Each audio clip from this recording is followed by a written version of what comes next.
Some of you might be surprised to see Death Stranding in this Trinity, a game about social isolation that came out 2 months before that became a relevant topic, and bringing people together in, ironically, one of the most polarizing releases since Star Wars The Last Jedi.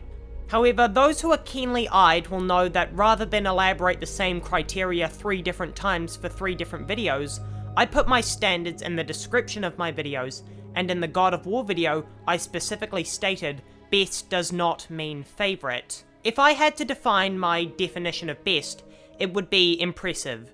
Death Stranding often feels like a chore to play with an incoherent story, but I'll be damned if I ever say it's a bad game. You surely don't need the recap of what happened to Hideo Kojima following his magnum opus Metal Gear Solid 5 The Phantom Pain, but people were indeed surprised when he emerged. Kojima's next game was revealed less than a year later on the same stage as God of War, with a strikingly mystifying new project, Death Stranding. So naturally, fans asked many questions about Death Stranding until release, wherein people discovered to either shock or intrigue, it was advertised as a game about delivering packages. Regardless of how the general public received Death Stranding, there was no denying one thing: this was a new genre with certainly nothing else like it. So is it fair to say if a game is good when there's nothing else to compare it with? Duck Hunt would have been considered a poor first-person shooter if it had come out after Doom 1993, so what's to say another Strand-type game won't be made that does to Death Stranding what Ocarina of Time did to action games? This is why I can't consider Death Stranding a bad game, because it does something no one else has ever attempted. Still, I can't call it a masterpiece, because I have no reference frame, which is what a review does, compare something to the rest of the industry, but these videos aren't reviews, they're essays.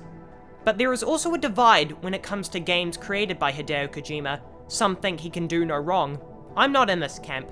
For example, I believe the entirety of the second half of Phantom Pain was a giant mistake. Also, if one person comes up to me to defend the Princess Beach line, I'm going to slap them so hard that they remember the English classes they skipped. But then some think Kojima is an overrated cokehead with too much money thrown behind him. This is also untrue to me. While Kojima stories are often chaotic and confusing, there's always clear themes and explicit opinions on those themes. For example, Metal Gear Solid 5 very clearly demonstrates the horrors of war and what it does to people, which is why the true ending can only be seen when every player has shut off their nuclear warheads, achieving world peace. While Death Stranding is very clearly commenting on isolation and connection in the increasingly digital world, the game's primary objective is to reach out to everyone in America and connect them through the chiral network. I wouldn't fault you if you didn't understand that when buried under invisible ghosts and Norman Reedus' signature mumble speaking. While it is often the gameplay and the story that comes under fire from those with harsher opinions, it is impossible to deny the pure spectacle that is the post-apocalypse in Death Stranding. Switching from arid, pebble-sunken wastelands to lush, jagged mountainsides and hallowing peaks shrieking with blizzards. It gives you time to appreciate all the lighting and colouring as you slowly trudge through this serene nightmare of a world map. It was generously generated by Horizon Zero Dawn's Decima engine, with both games being a marvel of post-human America to graze in. I cannot in good faith recommend Death Stranding to someone who just wants to play a good game, nor can I recommend it if Metal Gear Solid is your favourite franchise of all time.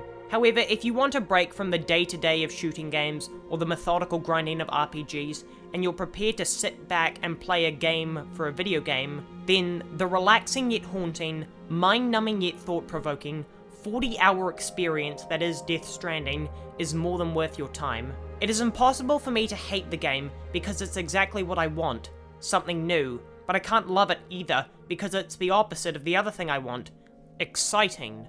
Death Stranding is undoubtedly an excellent game, it just lacks, or perhaps requires, engagement.